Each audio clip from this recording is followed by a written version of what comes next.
All right, welcome back, everybody, to another week of the podcast. I am Brian Tyree Henry. And I am Dewana Bonner. This is The Read. Thanks for coming back. Back to you a little bit late this week, but it is what it is. This week, our Black Excellence is going to the Queen and Titan and the bar, the alien superstar, the legend, the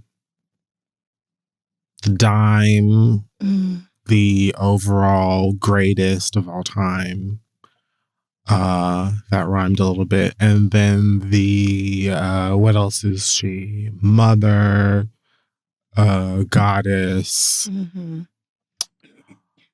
Entrepreneur. It's Serena Williams. Yeah, friend of Beyonce.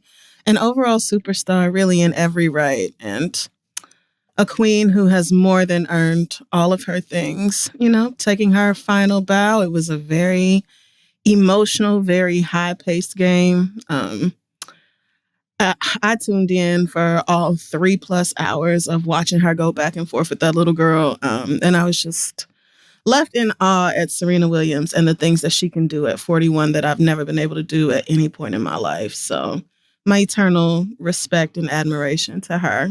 And congratulations on an incredible career. You know, I'd like to think that this is going to just be a nice era where we'll see Serena, as she said, she's evolving away from tennis. So I expect that we'll see her take her talents and her platform and all of her abilities and new ways, and she'll just be the greatest at everything else that she does. I did see her sister say something about trying to get her to evolve. What did she say? Get her evolve back to doubles or something like that? Oh, like yeah. trying to get her to just stick with it in the doubles regard. But I did also see that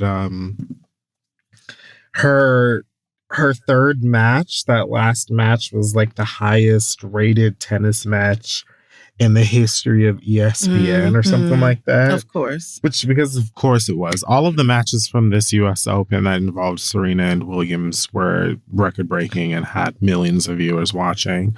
I believe I saw that it was like 6.9 million or something. Yes. Like something crazy above 6 number. million.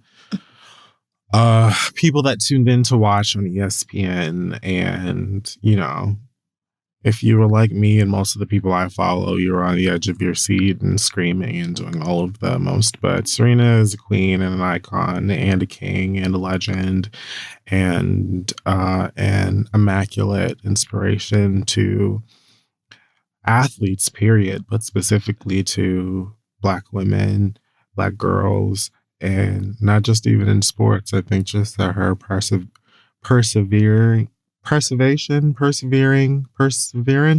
there it is. Her perseverance and just the fact that she has literally had to be and has been the undeniable best at the things that she does. It's just, I think, an inspiration for any Black person that, you know, wants to reach the heights of whatever their passion may be. And so we celebrate her here at the podcast and love her a lot. Yeah, if you strive for greatness, then Serena Williams is one hell of a role model. I mean, she changed the game for all these girls who are playing now. Like, they don't know tennis without her. That is the impact that she has had. So it just really can't be overstated how incredible this woman is, and how like giant her achievements. Yeah. Everyone plays tennis, whether they play against her or not, and they get to their president. Like, great, wow, let's talk about Serena Williams, how she personally affected my life. Except obviously the racists and the haters, but we're not here to talk about that. Right. So, to Serena, you're our Black excellence forever and always, and we hope to see you play tennis again at some point, maybe, possibly. Love you, girl. Even if it's just a hologram, because apparently they're doing a lot of that these days. Even if it's just you and Olympia playing with, like, a toy racket and all that. Like, just whatever. Olympia is impassioned as well. Have you seen her? Yes. She's ready to take the girls' heads off today. She's just like, let me play next. That footage of her taking a picture of her mama with the camera was so cute. Just adorable. And every time Serena posts like her on a tennis court or something, I'm like, oh God, are we even ready? Are we even ready for if Olympia wants to play tennis? Very the Blue Ivy of sports. Yeah. Is that union. Yeah. It is very much the moment that we like maybe first saw Blue Ivy move side to side to the beat of the record. And it was like, oh, yeah. And we just said, okay, yeah, invented rhythm. Here she goes. Here we second coming. Yep, here we fucking Center blood. go. It's in her blood. Absolutely. So, yeah, I hope Serena enjoys some time to rest and be with her family and then, focus on one of the 11 other businesses she got. Because Serena got her hands in everything. Sell whatever it is you want to sell. She got her hands in everything. So, yeah. Amen. Congrats. All right, so let's move into our pop culture segment, which is called Hot Tops, The Cock Rings of Power by J.R.B. Token. Me. My favorite. No, not streaming on Amazon. All right, let's begin with so I have not been watching The Real Housewives of Atlanta this season.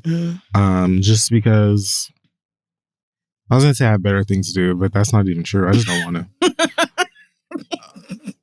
I tried, but it didn't click for me. I just don't care anymore. Like, as a whole, like I don't mean me when I say as a whole. I mean like as a WHOLE.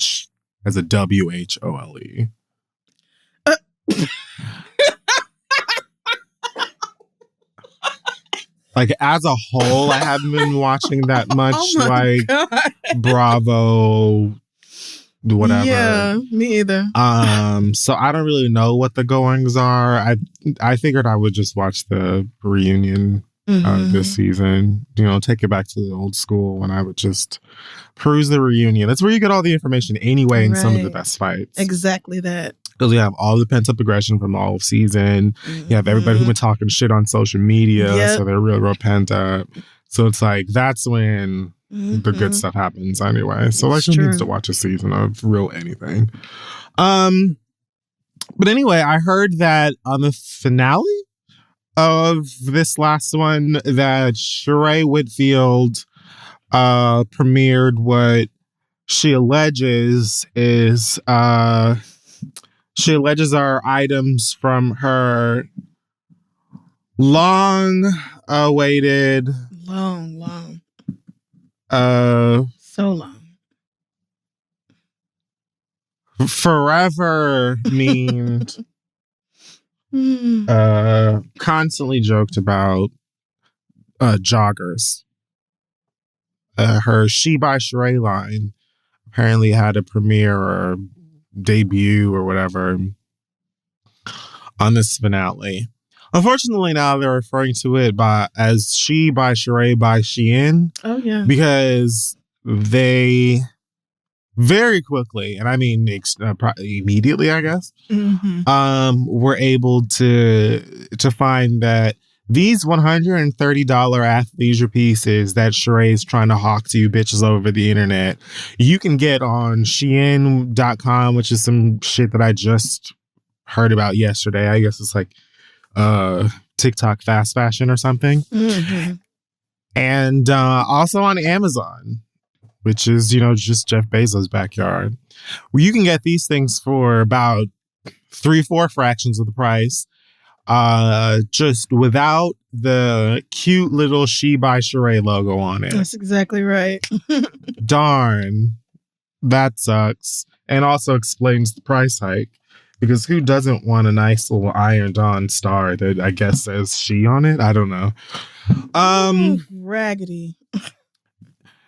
Needless to say, Shereé has been, getting her wig tugged, if you know what I mean, online, because the girls want to know why, after all of this time, after, how many years has it been? 8 years? Is it literally 14? Yes, no. 14 years. Shereé. since the fashion show with no fashions.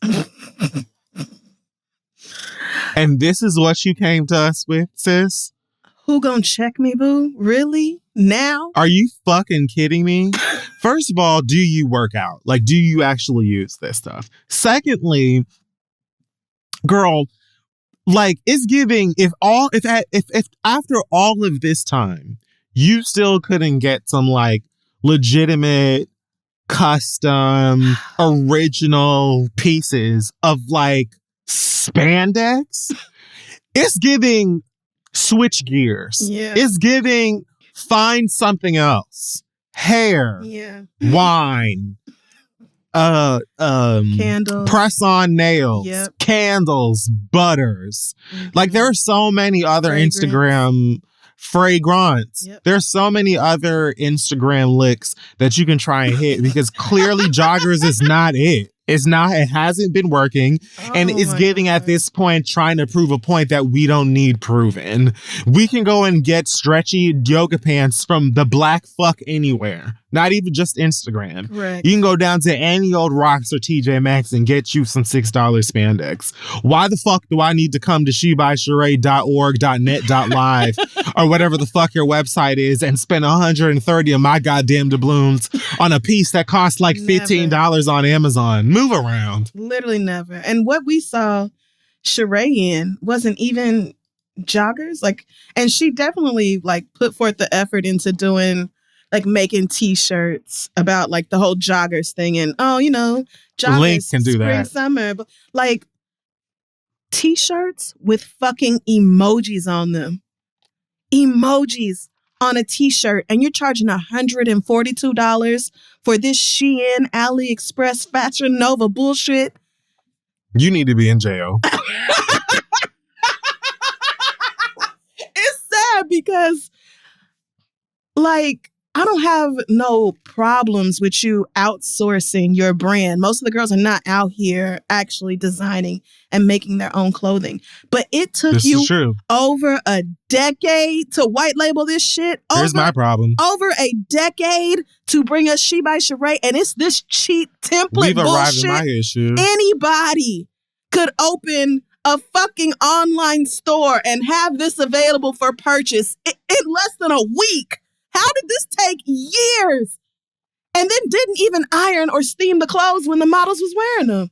So the shit is wrinkled on top of looking cheap and auntie-ish and raggedy. You don't have to do this. Oh, it's you so don't bad. like. Oh, it's you so don't. bad. We don't. You don't have to do this. It would be one thing if it was cheap and priced cheaply, but it's cheap and priced like it's luxury. Bitch, who's spending $170 or whatever on a Shereé hoodie when you could get... Hell, even Ivy Park is not this expensive. What is Shereé doing? Well, her website came down after everybody was dragging her ass. But Shereé claims that the site crashed due to overwhelming interest and an influx of love. It says, due to the overwhelming interest in She by Shereé, the influx of love is crashing the website. Girl. But please understand it's being worked on, so continue to check back in within the next 24 hours. We're working to get this quickly resolved. Here's the thing. I don't even... I almost believe that it really did crash because of, like, a lot of traffic. Mm-hmm. And Shereé either doesn't understand or she's just flipping the narrative. Because I wouldn't be gagged if a whole bunch of people did come on here and just post a whole bunch of crying, laughing emojis and shit like that. And would just throw in a whole bunch of shade. And, I also wouldn't be surprised if she spent maybe, I don't know, $12 on the bandwidth and overall maintenance of the website. Mm-hmm. So, I mean, but you could probably just go... Overall, it's chop for me. Yeah, I feel like you could probably just go right around it to, like, Shereé.cafepress.com and find it anyway. There is just no way that Shereé put any real, like, I feel like most of the effort here Shereé.blackplanet went into booking the models, getting hair and makeup for the models, and Shereé, making sure everybody was moisturized during the shoot. Well, the models. I mean, I just cannot. I don't understand how it took so long and so many delays for this cheap shit. Anybody with a few $1,000s could have invested in this a long fucking time ago. Just nothing about it adds up. That's truly my issue. Nothing about it adds up. We were talking about one of the Instagram girlies that yesterday, 2 months ago, was like, oh, I'm doing joggers. And here we are in September and they did this. I would still be like, $130, girl, you got me fucked up. You do. But we have done this so many times. And the Real Housewives brand is all about being like flashy and showing off things that you may not even have. So the fact that you can even get like a good scammer to see your way through this is just... It's really not making no sense. Not for price point, not what is actually available to purchase, not the amount of time it took you to get it together. Else. I just don't get it. Like, why the fuck didn't you take all of the memes of you tugging on Kim's wig and then just be like, she by Shereé's wig glue. When you get tugged, we got your mug. I don't know. That doesn't make sense. But yes, wig glue. It's better than what you did, bitch. So I don't give a fuck. Like, I came up with that in 10 seconds. She actually does work out, so she really could do the fitness influencer thing. Like, especially for women her age, it could be like targeted. Don't watch them Instagram 20-year-olds work out. Come watch a grown woman and work out with me. Like, that would have made so much more sense than this. Who gonna check me, boo? A seminar on financial literacy. Well, you would obviously presented by someone else. I was going to say, you have to partner with the budgetista or something, because we don't see that for you. I'm just saying, this isn't it, and it's not gonna work. And I just feel like now's the time to just say fuck it. Yeah, it's time to hang this up, Shereé. My God, what a swing and a miss. How you fuck up sweatpants? Living my best life t-shirt with a winking emoji? Who the fuck is wearing that? Nobody cares. Damn, it was bad. Sorry, girl. Speaking of Real Housewives of Atlanta, I read just a few hours ago that there was a shooting at Kandi Burruss's Blaze Steak and Seafood restaurant in Atlanta, Georgia. Apparently, the restaurant on the 3700 block of Cascade had an incident where an employee got into a fight with another worker, which ended up in that worker being shot in their arm. Wow. While the employee doing the alleged shooting fled the scene. Medics transported the worker who was shot to a hospital. They had non-life-threatening injuries. Mm-hmm. And apparently they're working on, or the South Fulton Police Department is working on finding the person in trouble. How chaotic. Do you know if the restaurant was open, or was this like some after hours? I did not read that part, but it sounds like it may have taken place after or while people were not there. I mean, patrons. Yeah, I would hope so. And probably not Kandi. So no, definitely not. How crazy though? Damn. This sounds like a blast, honestly. I mean, it doesn't really sound the place is called Blaze. Oh my God. And it literally has a huge symbol of fire in the logo where the A should be. So it kind of feels on brand. As far as like Atlanta dining out goes, it just feels like this is something one of the sites.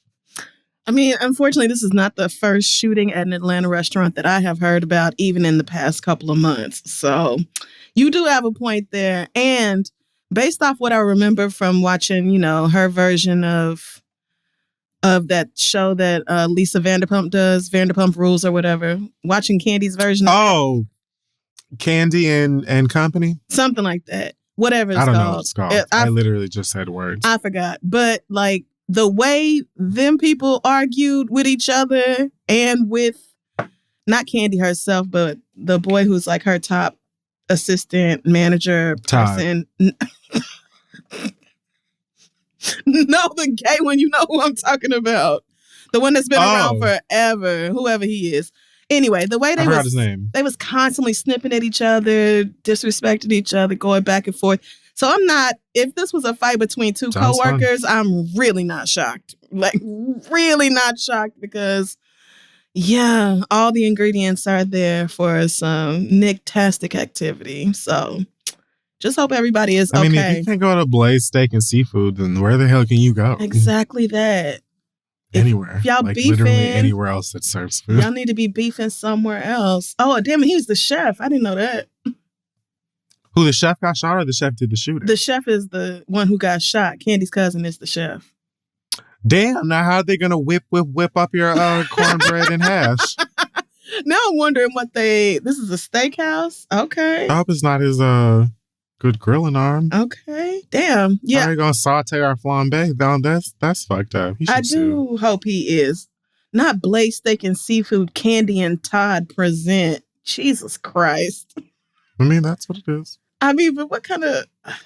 All right. This sounds great. It sounds like a great hood time. It doesn't sound like anything less than what I expect out of a reality TV restaurant in Atlanta. I hope that everybody is safe and does better in the future.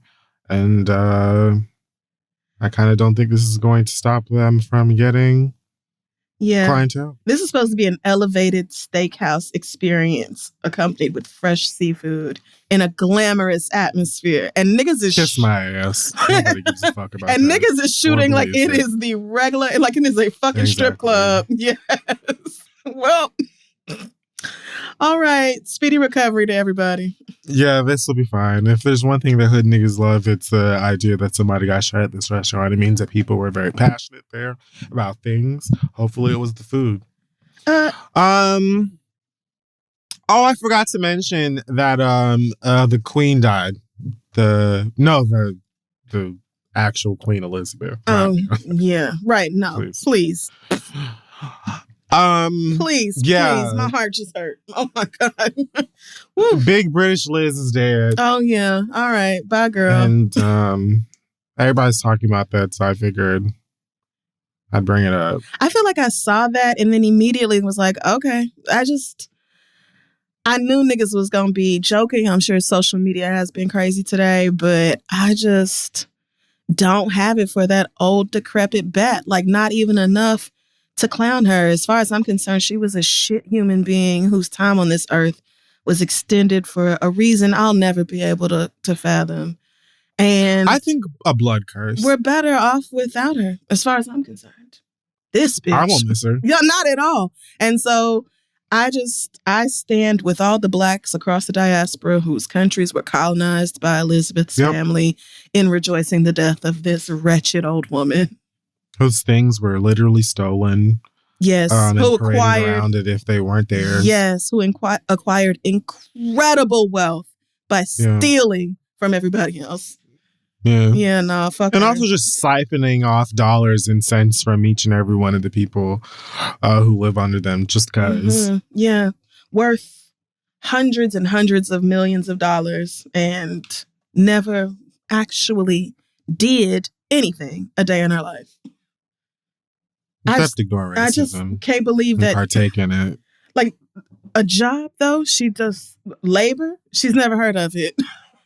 And I can't believe, honestly, England still feels like this family is really royal by blood. Like, y'all really feel like these people are, like, better than y'all somehow? Like, DNA-wise? No, sir. I'll never get that. I'll never get that. Not the way them people look. Let me say something. All inbred. Are you listening to this and you truly love us and you're hurting because of that old bitch being dead? You knew better. Consider this a very quick church hug to you. Okay. The little quick second. Woo. I got a pat on the back for you, and that's it. And that's pretty much it. But don't do all that carrying on around me, because I'm gonna hurt your feelings. I just weeping and gnashing your teeth for that white woman. I'm going to hurt your feelings. No, get up. Stand up. The horrors that this family has inflicted upon countless people across the globe. And y'all niggas are crying sad over this woman that you never knew and who wouldn't spit on you if you were on fire. Who would pluck the gold teeth out your mouth before you finished burning up. Baby, absolutely not. But rest in hell or whatever, girl. Wherever you at, I don't know. Your business, lady. I just... If I had to wager a guess, though, yeah. Deuces. Goodbye. Mm-hmm. Good riddance. Alrighty. Yeah. And we will all be just fine. Hope you left your hats to somebody or had a lot of hats. Your little purses. Where all them little purses going? Couple pocketbooks. Kitten heels. Yeah. Things we don't. Floor-length skirt. Actually, it would come down to like... Anyways. What else? Lil Bow Wow is taking a page out of Chris Brown's meet and greet book, and he will be providing fans of the Millennium Tour, the upcoming Millennium Tour, with VIP packages, VIP experiences. The priciest of which sits at a cool 1,000 US tender. Well, US dollars. Now, I think we spoke briefly about Chris Brown charging bitches $1,000 to come in, you know, dude spread eagle selfies and whatever the fuck backstage with him. So I guess Bow Wow's trying to cash in on that. Mm-hmm. Why not? He has been saying for the past 7 years that this is his last tour and his last album and his last everything. And here we are still listening to that shit. So if this is truly the last, why not cash in as best you can? So the girlies were giving Bow Wow backlash. How dare you? You're not Chris Brown. Oh, bitch, who do you think you are, ho? Who the fuck would ever spend $1,000 to go and see Bow Wow? Even though y'all were giving Chris Brown that same type of energy until people told you to shut the fuck up. And then I was like, okay, I guess. Like, I don't know how you can... If Chris Brown can do it, Bow Wow can do it. I don't know why. Here's the thing. Either way, you could just not pay for it. Woo. There it is. It don't hurt my feelings for Bow Wow to be selling meet and greets for $1,000 because I don't want to meet or greet Bow Wow. If they were $10, I would not invest. And like a Lorna Doone cookie, I wouldn't go. They could be free. Because I'm not interested. They could be free. They could have literally stuck them in the window of my car like a fucking club flyer. And I would have done what I do with all of the strip club flyers that you put in the window of my car. I would have taken it out and dropped it right there in the motherfucking Whole Foods parking lot the way that I always do. I'm not personally interested. Exactly. However, this is a package for the Millennium Tour, which I also am not going to. But you know who is going to the Millennium Tour? People who are probably fans of Bow Wow. People who are, especially since he's supposed to be headlining this thing. Yeah. And like, we give Bow Wow shit because reasonable, look at her. At the same time, he at least once every 2-3 years does a show in Atlanta and gets a decent turnout. And the girls are singing along to Shorty Like Mine or whatever the fuck his song is. And everyone's like, whoa, like the girlies still go up. That is so nice. Yeah. Right? So my thing, much like with the other one, whatever you feel your time is worth, doll baby, yep, you stand in what you believe your worth is. That's right. Because the beautiful thing about that is the truth is on the other side of it. It is. You don't have to dim your fucking light for nobody. You do not. Because the truth is going to come to you regardless. Okay? So if you believe that your time is worth 1,000 American dollars, then you say that. And whosoever agrees with you and is interested will likely give you that money. I'm not going to argue with you because I'm not interested at all. Right. And I feel like somebody, and here's the thing. The meet and greet, I looked it up. The meet and greet is $400. Oh, okay. So what is this $1,000? The $1,000, the meet and greet is okay. There are different packages: gold, platinum, diamond. Oh, okay. I guess this is supposed to be like throwback to a time where that was like more exciting. Like, oh my God, they sold platinum, oh, diamond. Like now everybody is platinum and diamond and so is streaming. Suck my dick. So the platinum package is $400. That comes with the ability to attend Bow Wow's pre-show lounge party. I've been to these concert VIP lounge parties before. It usually takes place in like the food court of the arena, and they'll give you like tapas, sometimes like wine. Oh yeah, and the spring roll. Yeah, Some when I went to cheese on a Kendrick stick. Lamar's show, we got ribs. Go off, niggas. We got ribs. Was it short ribs? No, it was full black baby back. When I went to the Chicago Sky game last season, they had a whole buffet thing set up for people who had bought certain tickets, and it was like hot food. I was shocked. It was macaroni and cheese over there, fried chicken, wings, salad, yes, some baby shower meatballs. I was like, wait a minute. I did not expect sometimes dinner. That's enough. Listen, and I didn't even know that was included in the ticket. So I didn't either. I just wanted to meet right. Real. But then you get to a personal meet and greet and photo with Bow Wow, digital download of your meet and greet, laminate hoodie, whatever. So then the $1,000 one, the diamond package is basically all of that.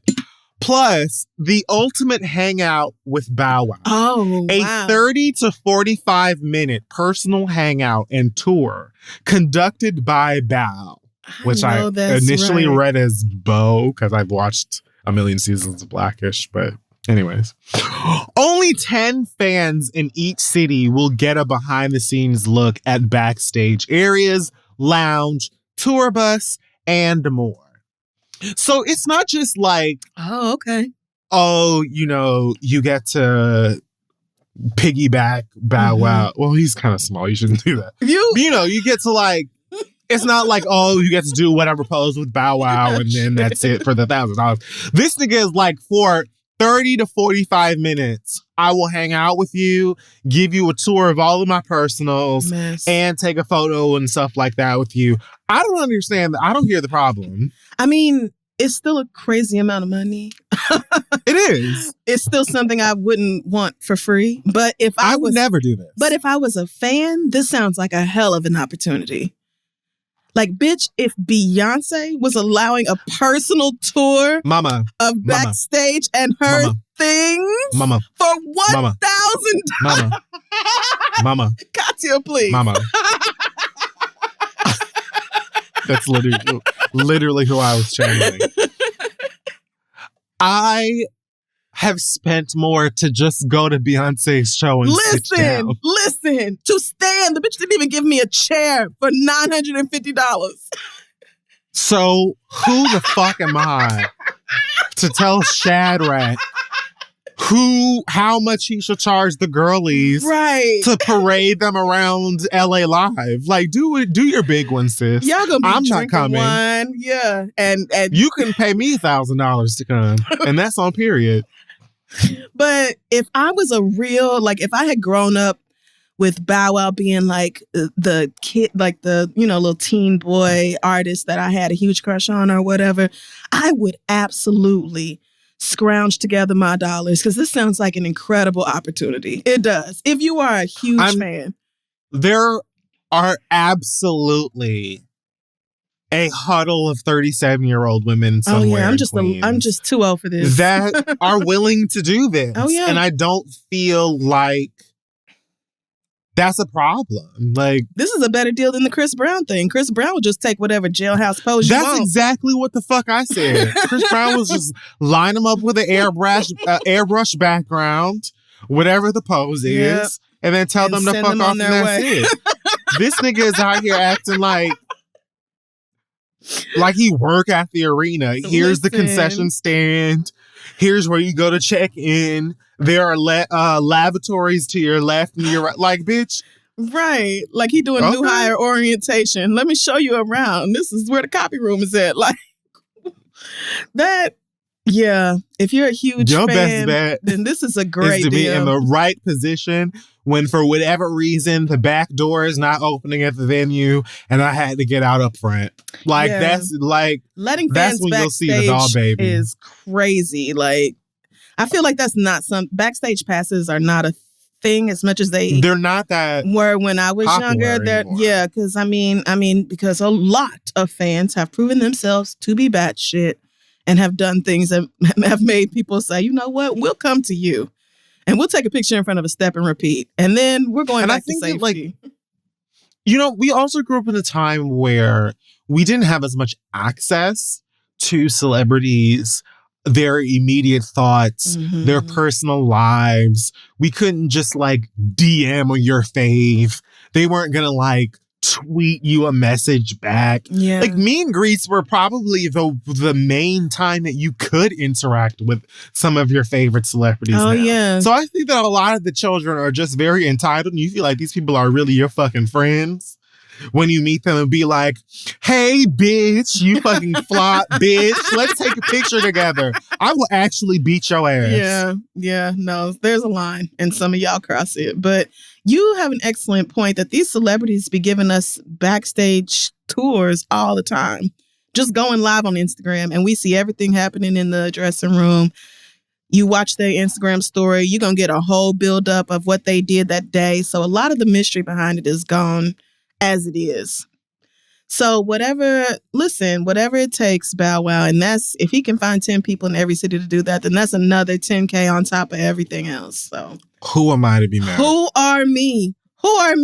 Good for you. He's also a parent. Get your fucking dollars right. Pay for that baby's dance class or whatever else she needs. Beads for her hair. College. All of it. Beads, whatever the fuck. Tennis lessons. Woo. Work. What else we got here? Let's see.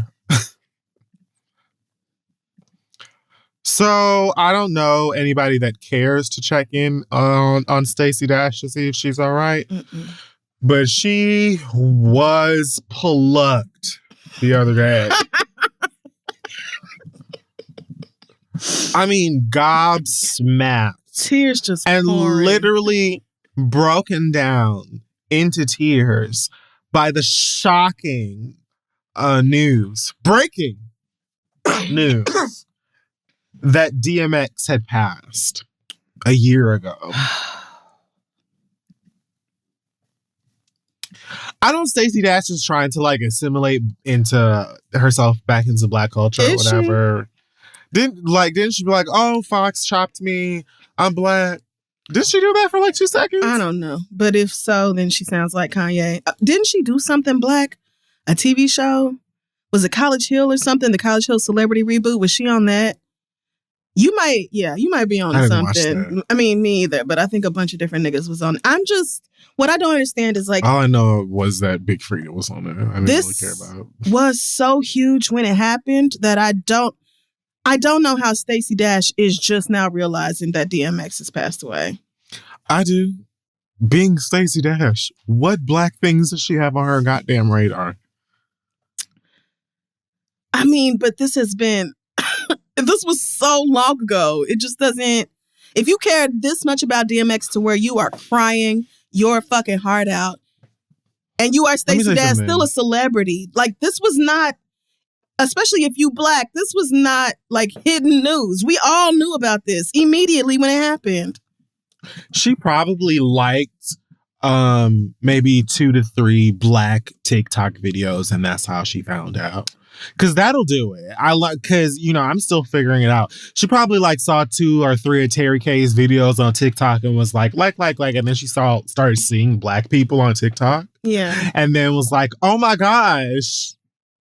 Oh my God. And you're right. DMX died. But my thing was, all right, why the fuck did you share that with us rather than calling one of your white homegirls that probably already knew before your dumbass did, and then share that with us? Why did you do this whole performative, oh, I've been sober for however long too, and then you overlay some white gospel singer singing some funeral song over the back of it?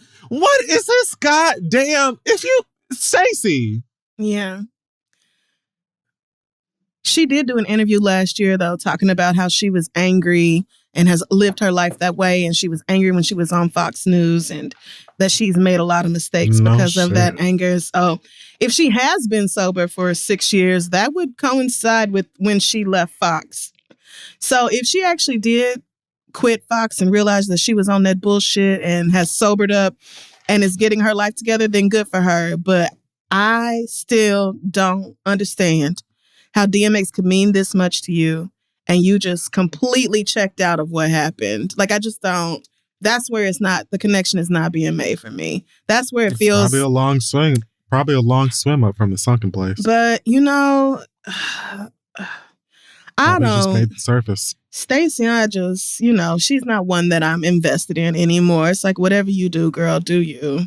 Good luck or not. I'm not tapped in.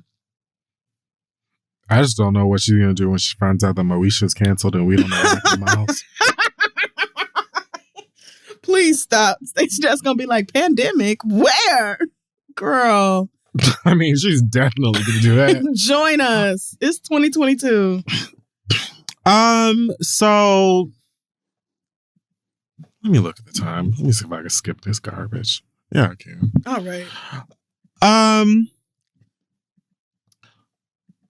Kanye wants us to boycott Adidas because he's saying that they're copying his designs, his Yeezy designs, and that the Yeezy Day and a whole bunch of colorways and other things involved with his clothing have been happening at Adidas without his approval. And so he's been going on rants, roasting members of the Adidas board and asking his famous friends to pitch in and post shit about boycotting Adidas. And he says the Gap is next and everybody and all that other shit. And then whatever else about his ex-wife and Pete Davidson and Kid Cudi and whatever the fuck. To that I say,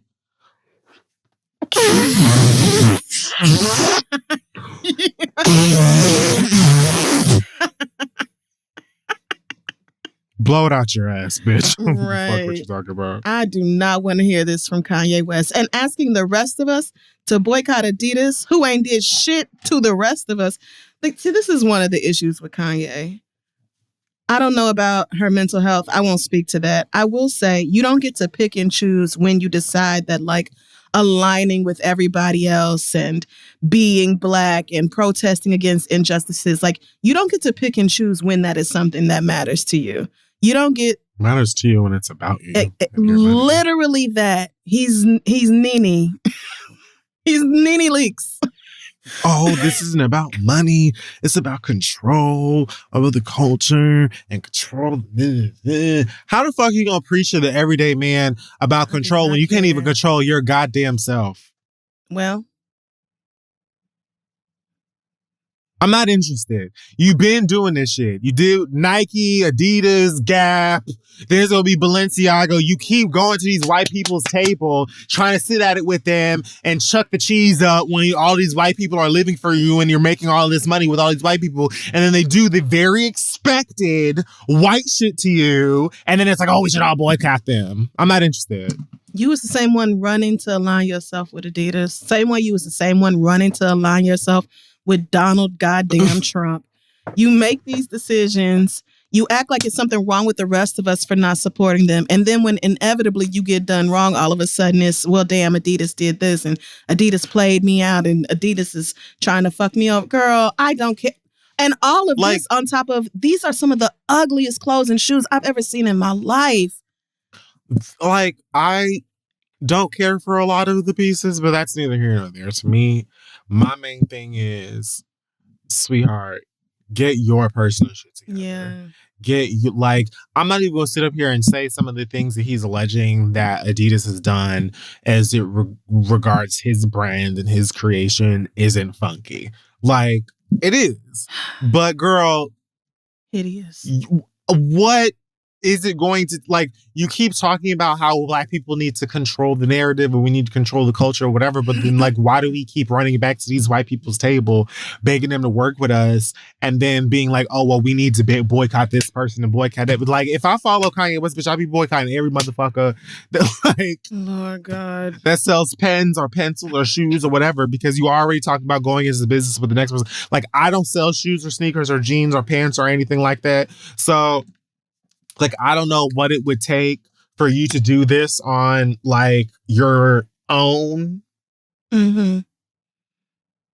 But it just seems to me that this same thing, like, it keeps happening with this individual specifically and all of these fashion brands. Like, surprise, fashion does not care about really uplifting Blackness, Black people, the Black culture, or anything like that. Oh my goodness, so surprised. Kanye West never knew that. It took this for him to find out. Like, girl, move around. Yeah. Like, I'm not interested I at just all in don't this. want It's to not hear even from about him. like going, and because I'm all about supporting Black business. I'm all about spending my money in Black places on Black faces. But I'm not going to look past the self-interested nature of a lot of this bullshit and the fact that this is truly not like the everyday working person's business. You got motherfuckers putting hoodies in garbage bags and telling motherfuckers to just go dig out of it because that's your artistic vision. Talking about, I want to build something that changes the world. Calm down. It's clothes. It's clothes. I want to leave a legacy for my children. They have plenty. They have more than enough.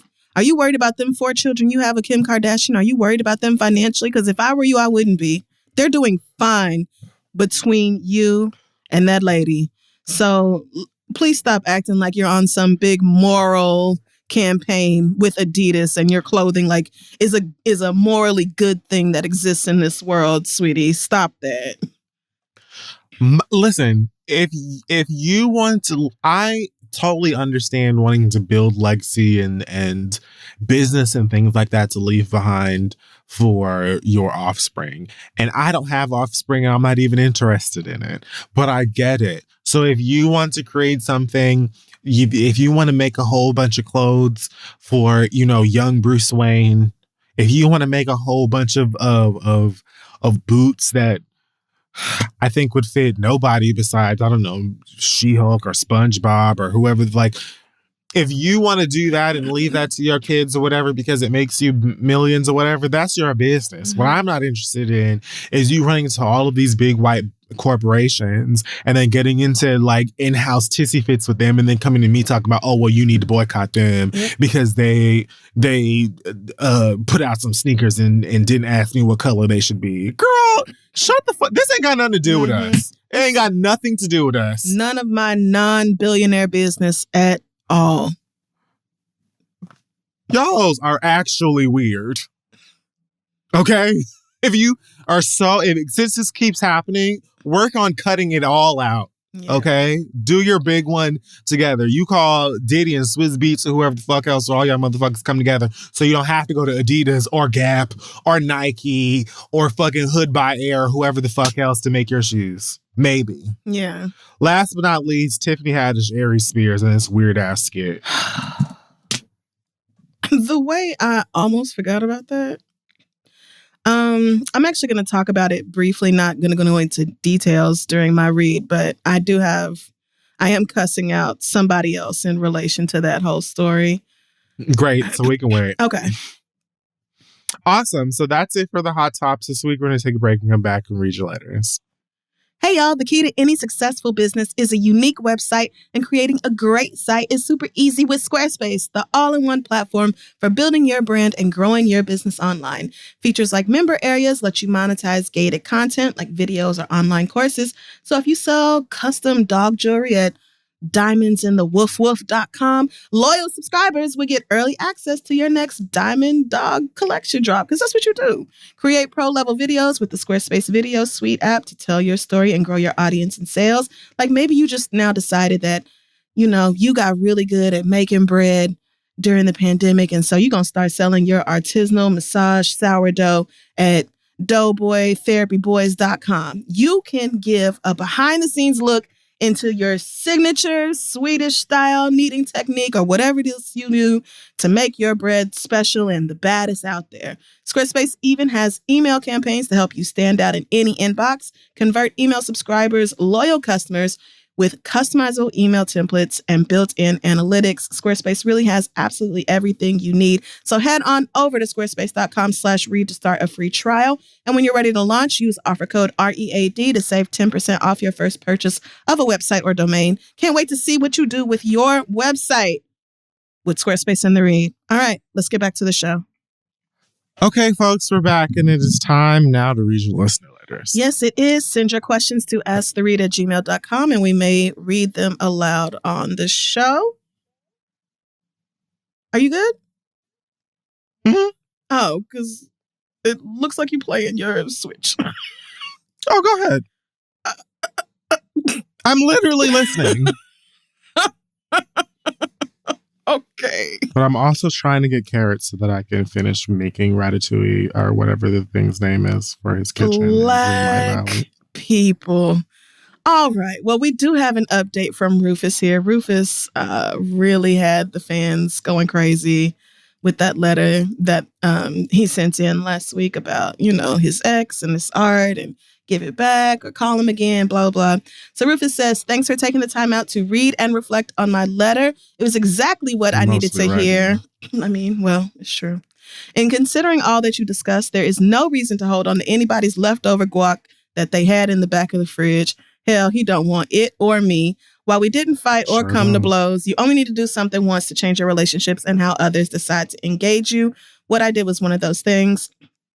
I never expected a response, but it was clear that I needed to check my ego again. You shot him. It's okay that Cletus and I may never speak again, no matter how we once felt for each other.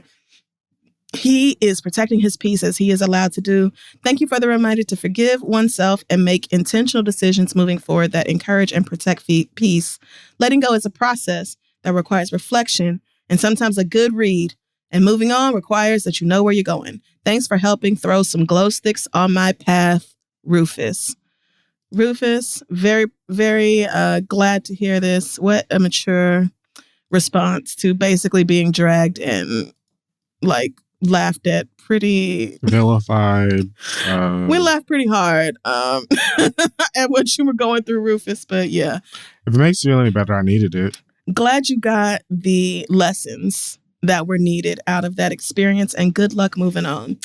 It is ridiculous that nobody has carrots in this fucking valley. Nobody. Is it Stardew Valley you're playing, or is it that I am playing Disney game, Valley, which is essentially the same thing. And the fact that nobody has carrots right now for the doll is just wow, racism. Like, what kind of fucking ridiculous goddamn capitalism has not reached the valley, clearly, because these girls don't know what the fuck they're doing. Continue. Homophobia. So our first letter this week comes from Deontay, who says, I'm a 22-year-old Black man, and I recently finished my associate's degree. My boyfriend and I have been dating for 2.5 years, and my mom didn't find out until earlier this year that we were a couple. My mother has not been the easiest person to talk to when it comes to expressing my sexuality and my interests, so I keep things that I cherish away from her because she may say something I don't agree with. She always raises a problem anytime I decide to consistently see my man or if his name is brought up too often in conversation. She is a devout Christian. Ooh, your man. And has... You know, if you don't, whatever. And has recently been telling me that I'm not allowed to sleep over at my boyfriend's house on weekends because she feels like we talk to each other enough as it is through FaceTime. I'm sorry, where does he live? He was just getting to that part. I pay a part of the rent at the home where my mom, my two brothers, and I all live, and I pay other bills. And I just think it's crazy that I'm being told how I should handle my relationship or the time I spend in a home where I put in on the rent and the bills. I've talked to my boyfriend about it, but would love to know what you guys think too.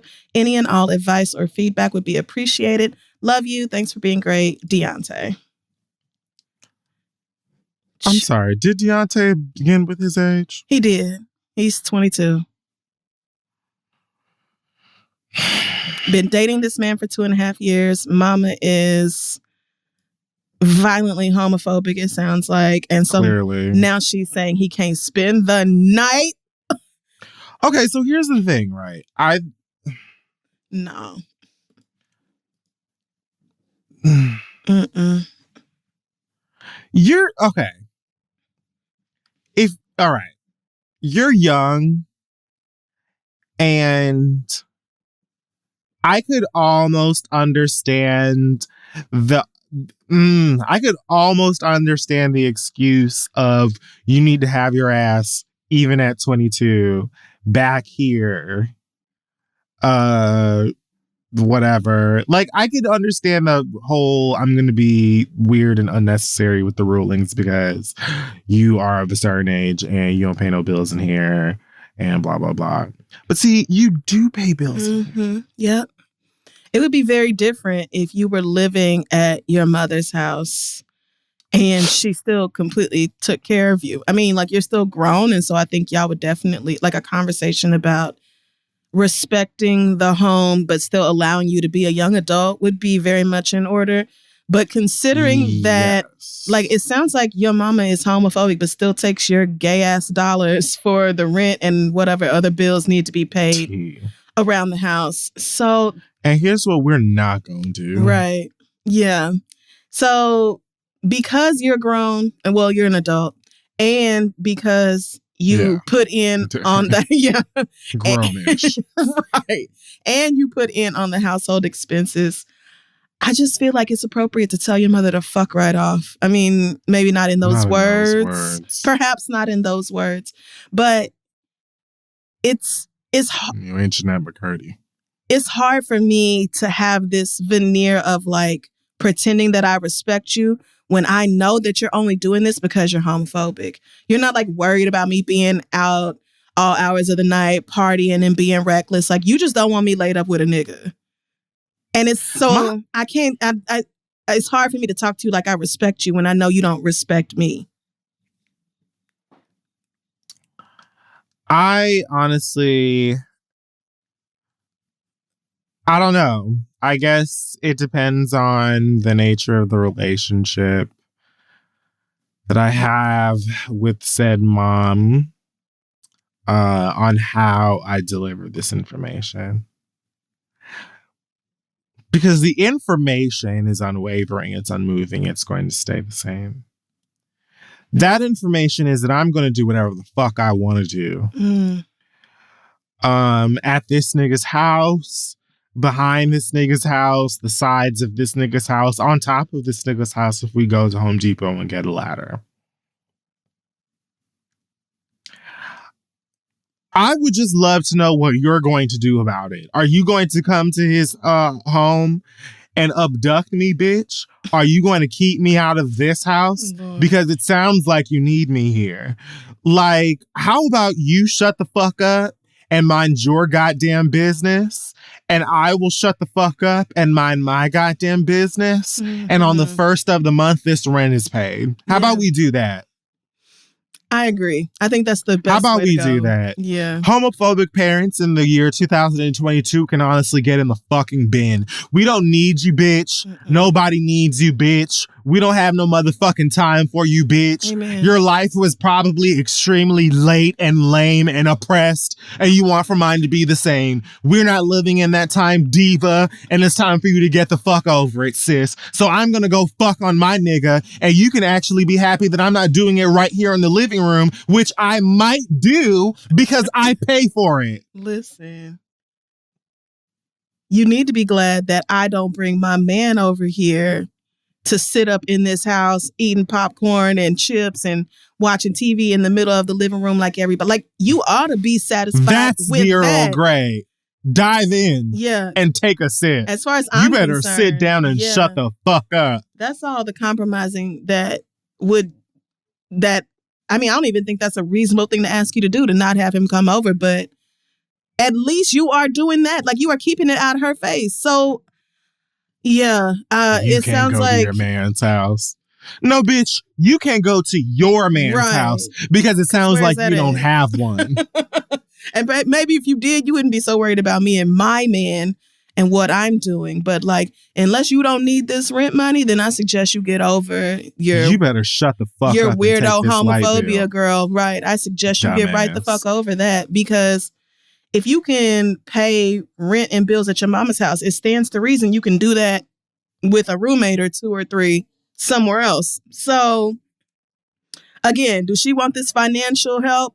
The physical help of you being in the house with 2 younger brothers? Like, does she want this assistance or no? And yeah, it's just time to, as far as I'm concerned, like, I would be beyond ready to assert myself in that way. Me and my mama came to blows when I was 17 over me going out because I had graduated from high school. It was the summer before I went to college, and she felt like she could tell me, like, no, you still 17, you blah, blah, which, okay, as an adult now I see her point. But as a 17-year-old who had graduated from high school, I wasn't trying to hear that bullshit. But at least then I was 17 and not supporting a fucking household. No, sorry, Deontay, your mama don't have a leg to stand on here. So as far as I'm concerned, yeah, good luck telling her about herself. But no, that shit just won't fly. At a certain point, parents of adult children, you're going to have to learn that you have to respect your children if you want to have a relationship with them as adults. We're not obligated to keep you around anymore. Chew on that reality. And sweetie, I don't even give a fuck if you don't want to have a relationship. If you want these bills paid, if you want this roofing, damn. Because a whole lot of y'all like to build the foundation of until you paying bills in this house, but that's all right.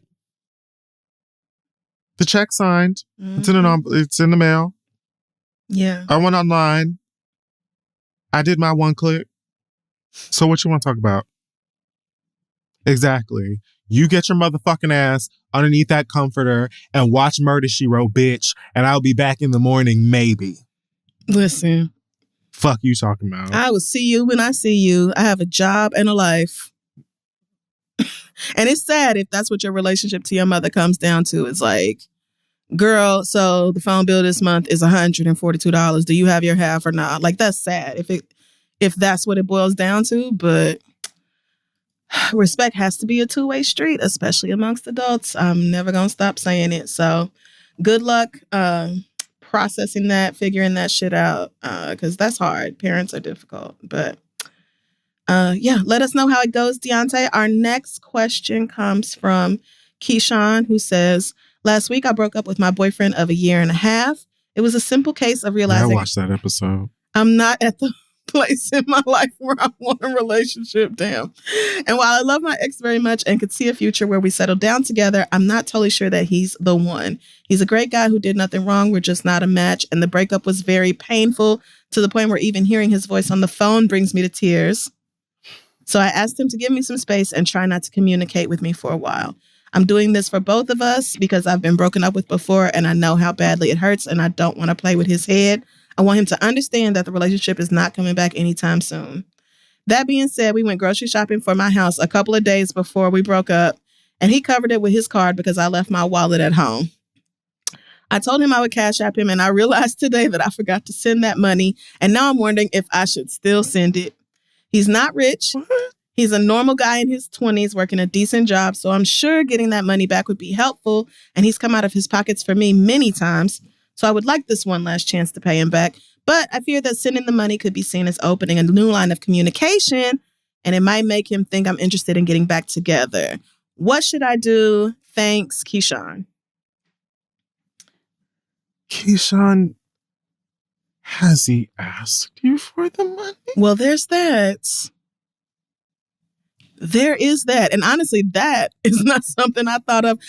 When I first read this letter, I was like, oh, I think I would be stuck in this same position too. Like, I just broke up with this person, but I do want to pay them back. They just spent all this money, but I don't want to send the wrong signal. Like, I would go back and forth with myself about whether to do this too, especially if I know they spent like $80, $100, something that they could really use towards something else. Like Keyshawn said, this is a regular nigga working a regular job, and it's not like, this is some money that you don't miss or wouldn't notice. So, yeah. But let's say you pay the nigga back and then he's like, oh my God, it's so good to hear from you. We should go to Flanagan's and get pot stickers and talk. Yeah. Don't. Like, am I? No, that's the thing. Like, if you hit him up, then he's probably going to call or text, if only to say thank you. But yeah, I don't know. I just feel like, can you not clearly express even... Here's my thing. If the nigga wasn't asking for it and I was concerned that effort would be like, oh, he's going to think that now I want him back or whatever, and he's going to be getting on my goddamn nerves or whatever the fuck, then I just wouldn't give it to him.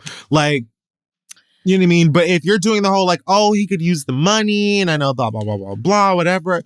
I understand that too, and I fully would probably feel that way first. But I would do everything that I can to make sure that it is clear that I'm doing this because of those reasons specifically, and I'm also the type of bitch that just likes to pay what I owe. Yeah. The end.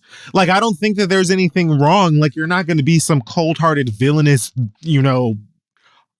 bitch. Yeah. For being like, here's your bread back just so you know, like, I'm not attempting to like rebuild any bridges. Mm-hmm. This isn't, there's no strings attached to this. I just really wanted to pay you this money back. Right. Like, at that point to me, like, if you want to take that as something it clearly isn't because I told you it's not, that's your business. Yeah. And I don't have any responsibility or obligation to engage in that. Right. Very true. And I think what it is for me is like, I wouldn't want to give him a false hope or reopen that line of communication, especially because, Keyshawn is talking about hearing his voice brings me to tears. Like, you are just so torn up about having had to break up with this nigga. Do you have to hear his voice to give him his money back? I mean, not necessarily. I don't actually know the gender of this person. They have asked this man not to contact. And so you can always just not answer the phone. I think my issue is like, I never want to be the type of bitch where people got to come ask about their money. If I know that I owe you money, I don't want you to have to come to me about it. I want to pay you back when I said I would or keep you updated on where it's at. So I would probably just send the Cash App and put in the little notes like September 2nd, groceries. I was just going to say that. Yeah, so it don't look like random cash out of nowhere. And just put it like, just paying you back in groceries. My bad that I forgot. I have been on Venmo and seen people paying each other money. And not only that, paying each other money and in the comments reasoning, it'd be like, woo, Cancun, bitch. Like, cartwheel emoji, fire. Like, paragraphs of information. Woo, 3 shots in, bitch. Next time it's on me. Like, shit. I can't believe y'all don't make that private. I don't either. I can't believe y'all don't make that private. It's so funny. Every time I go on my Venmo feed, I'm like, why do I know this? It'd be like, my half of the abortion. Like, girl, what? And y'all just... Oh, okay. Or just flat out the little leaf emoji. Like, baby, everybody know that mean weed? We know that means weed. The police know that means weed. Even when I tip the nail girl on Venmo or something, I will put like a nail emoji. And even that I will set to private. Because why does everybody need to see what I'm doing on Venmo? Nobody does. That is the craziest feature to me, that they will show you what your friends are paying people back for. In great detail. But I say that to say, like, girl, if that's the case, if I can go on Venmo and see somebody be like, woo, belly shots, Yeah. then I feel like you can send this nigga his money back with a message that just says clear as day, here is the purpose of it, wish you well, no need for a tap back. And if he does, I just ignore him if it's that painful. That way you've given him his money back. You don't have to worry about, oh my goodness, he could really use the money, blah, blah, blah. He got the money back. You don't have to communicate with him. It couldn't be clearer, and it is what it is. Yeah. But I also feel like there's an argument for going about your goddamn motherfucking business. I mean, you definitely can. You definitely can. I just wouldn't want to. Knowing that I owe somebody, I wouldn't. Oh, no, I wouldn't either. I wouldn't want to, just walk around with that feeling. I'm just saying, if it's going to give you this much, anxiety and the possibility of hearing from him is going to make you cry and trauma and all that other shit, there might be a world where you can just move on with your life, honey. But I agree with you. I would be the same type of bitch. I don't even want this on my conscience. I want this on my heart. I don't even want to have to think about this. But I'm also pretty good at ignoring people. Yeah. So. Yeah. That's real. All right. Good luck to you. Who is that? Keyshawn? Yes. And please let us know if that works out. Just send in the Cash App with a little note, and hopefully that takes care of it. Our last letter this week. I just be like, God bless. What else do you need to say? I mean, the God bless feels a bit more. That kind of feels Salvation Army-ish to me. Here, because I know that when you spent that $92 at Trader Joe's, you really didn't have to, and you might be thinking right now, "Damn, I wish I had." I mean, that's probably at least a tank of gas, maybe even 2 tanks of gas if prices have gone back down enough. So yeah, I just don't hear the problem. Especially if I feel the guilt of breaking up with you, then yes, I will go ahead and give your money back. Gorgeous. I do not have time for that. I do not have time for you in this video game. I cannot with you right now. You have to play it. And you know I will. You know I'll download it. All right. Our last letter this week comes from Serena, who says, I'm a 22-year-old Black girl born and raised in Chicago, and now I live in rural Illinois. When I moved, I didn't have many friends other than my ex, who's still trying to fuck, and a close friend from college. Uh-huh. Manny and I, Manny is the close friend. Yes. Manny is a girl. Manny and I both have ADHD. I love that name for a girl. And it's a lot of fun hanging out because we understand each other and we accept each other when we're together. But since I moved down here last October, we've been having issues ranging from her fucking niggas that I have a history with, leaving messes at my house, leaving things behind or spilling stuff and not cleaning it up, leaving her dishes out on the table. She once opened my mail, and she acts like she's entitled to get rides from me because she doesn't have a license or a car, and I have both. In August, we started getting into bad arguments because I really put my foot down in a polite and firm way about how she treats my house. As a Black woman, I find it disrespectful when somebody leaves a mess behind as if they have a maid. And even though I explain this to her, I just think it's a cultural difference because she doesn't seem to get it. She is white and Filipina. But I was going to ask. When I brought up my issues to her, she just makes it about how I'm a bad friend and deflects and projects and acts like she acts like she can't change her behavior at all because she has ADHD. Manny has been my friend for 4 years and has been there for me through a lot and vice versa. But this friendship is starting to feel like a full-time job. I've always accepted her. Hold on, what? I've always accepted her, and her not being able to do the same thing for me is really hurtful. I know she's been through a lot, and her trauma makes it hard for her to take accountability and constructive criticism. But at this point, it's too much for me to handle. I think it's time to call it quits, but maybe I'm being dramatic. What would you guys do? Specifically Fury, because we have the same chaotic spirit. Wow. Okay. Thanks. Sincerely, Serena. Damn, girl. Well, Serena said... Maybe I don't know. Maybe I don't have an answer. Serena said, really asking Kid Fury because I feel like we relate. Crystal is a little too calm about these things. So, Lord, this is peak Gen Z. Y'all bonding over sharing the same disorder or illness or condition. It's fine. But her being like, now, I can't be expected to clean up the Kool-Aid that I spilt on your countertop. I have ADHD. Is bitch. Bitch. If you cannot be expected to do the basics of respecting someone else's home, then perhaps you don't need to be a visitor in my home. You can leave your own house looking however you want to. I can leave my house looking however I want to. If I go to anybody else's house, I'll be damned if I leave plates all over the place, much less spilling messes and not cleaning it up, not saying nothing about it, leaving shit behind, opening somebody else's mail. Insane. Girl. Insane. No, Insane. ma'am. Mm-mm. What? No, I am so sorry. Here's the thing about being neurodivergent or having mental health issues. They don't excuse the consequences of the way we treat others. It doesn't, it can explain the behavior and it can make it more understandable, but you don't get to just trash other people's houses and then be like, well, I can't clean that up. I have ADHD. Well, bitch, I have ADHD too, and somebody has to clean my house.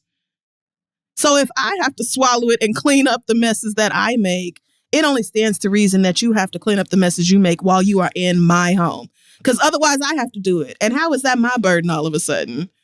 So, no. I don't know why you thought I wouldn't be chaotic about this, because I would be ready to cuss her out. We're going to have a come to Jesus behind this. It is one thing if we're best friends and we was over here eating Cheez-Its and you left some Cheez-Its dust on the damn table. Or when Jay comes over and she rolls her little ghetto blunts out of that damn tobacco leaf and she leaves little shards of tobacco shit paper.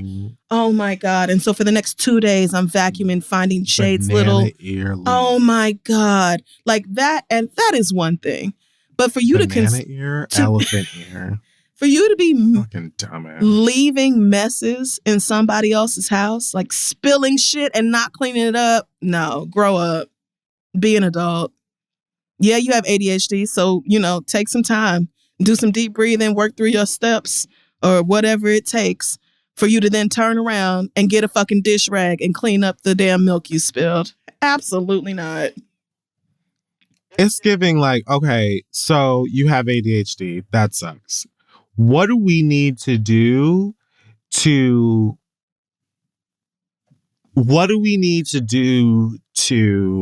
mitigate this situation? Because at the end of the day, I think that ADHD and all, you have to, you do understand that coming into anyone's home and leaving a mess behind is unacceptable. Mm-hmm. Can you meet me there? Right. Great. So, but I feel what she can can't. we do? I feel she actually would not be able to agree to that. If you can't even agree to me that it's unacceptable for you to make a mess, period, in my home, because I'm not overlooking your condition or whatever you want to call it. Right. I'm simply saying, point blank. Mm-hmm. Leaving a mess in the home, even if it were me, is unacceptable. It's going to need to be cleaned. Can we agree on that? Yeah. Great. So, very real, yes. What can we do in a situation like yours where you may be more, you may have more obstacles in your way when it comes to doing, a list of things? What can we do to deal with this situation? Do we need to eat out? Listen. Do we need to have snacks before we come over? Do we need to just not eat in my damn house at all? Mm-hmm. What are some things we could do? Do we need to make a game out of it? That's a great idea. Where after we have snacks, we play, that trade basketball where you crumple up things. Or the Barney cleanup song. We just pull it up on YouTube And we that feels like and we love. pretend like I feel like we pretend that, we're 5 years old and we say that clean up. Like even the Everybody. suggestion feels disrespectful. But I was being sincere. I know, but I'm saying like I probably wouldn't go that far with an adult, but maybe that'll help. But something's going to have to give because I am not your maid. Right. And this is my home. And so not only am I not your maid, but there's a certain level of respect that should be given in my home. I remember when I was like in college and I used to go over to my friend's house. And like, because we were like good friends, sometimes I'll go over to his house and like go in his cabinets, like go get a snack. And he would be like, if you want some snack, you ask. Like, you thought. Ask me for something and I will let you know. Oh, yeah. And go get it for you. I'm talking about when I was like 20, 21, something like that. And I was just like, oh shit, you know what? You are so right. That's so rude. I really just walked in here and was like, where the Oreos? I literally would like crack open this bitch fridge, like, where is a Pepsi? That's Jade. Bitch, who do you think you are? Jay be like, what you got in here? Nothing. You don't never have nothing in here. Why are like, you girl, in my what are you? Get out of my fridge, bitch. What is wrong with you? And we all have that friend. Like, it's no shade. Yeah, like, y'all. No, like, I love Jay. You know what I mean? She can do whatever. and some people like it's nothing. Like I have plenty of friends. Right. Like if you came over here and opened my fridge, I wouldn't give a fuck. But especially at that time, it wasn't even like we were living at our parents' house at that time too. It wasn't even like our home. Oh, you know? So, wow. So you went over to his mama's house. Yes. Like, oh no, you really tried it. I was like, not you went to his mama's house with that shit. Oh my. I was young and disrespectful. So, but I didn't have no chat back. I really didn't have no argument. Yeah. When he told me, like, girl, don't, what are you doing? Some home training. I was like, you know what? You are completely right. Yeah. Like, there is not only like the specific act. Yeah. It's not okay, but there's just like overall respect of someone else's home. Exactly that. It is. And it just sounds to me like your friend is using their ADHD as an excuse to not take responsibility for their own shit. And I mean, I know people who do that. Personally, I'm the type of person who's like so anxiety ridden. I'm so riddled with anxiety by the thought of my illnesses or disorders being a burden to others that I don't have time for that. Right. Like, if I'm not already proactive in all these other little ways, if you say something to me, I'm going to try my absolute best to take action in that way because I don't like having my issues be issues for other people. So, I mean, and this is I see what you're saying. Like, I feel that nobody wants to feel like they're making life harder for the people around them. But this is something, this isn't like, oh, your ADHD is just so out of control and there's nothing we can do about like the dynamic of our friendship or whatever. This is stuff that every adult has to be accountable for. Like, when you go somewhere, leave things in decent condition, just as nice or better than you found them. Clean up after yourself. Like, this is not, you're not doing too much for asking her to clean up after herself in your damn home. I don't know if it's a cultural difference.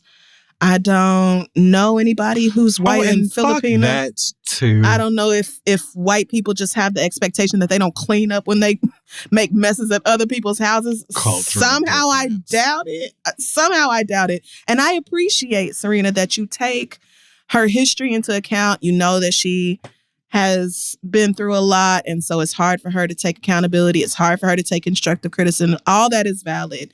But that doesn't mean that you have to get ran over and your home gets disrespected because of that. Like, you do also still get to say, I see you and I'm here to be a good friend and support you with everything you have going on. And also, over here, we respect my home and my things.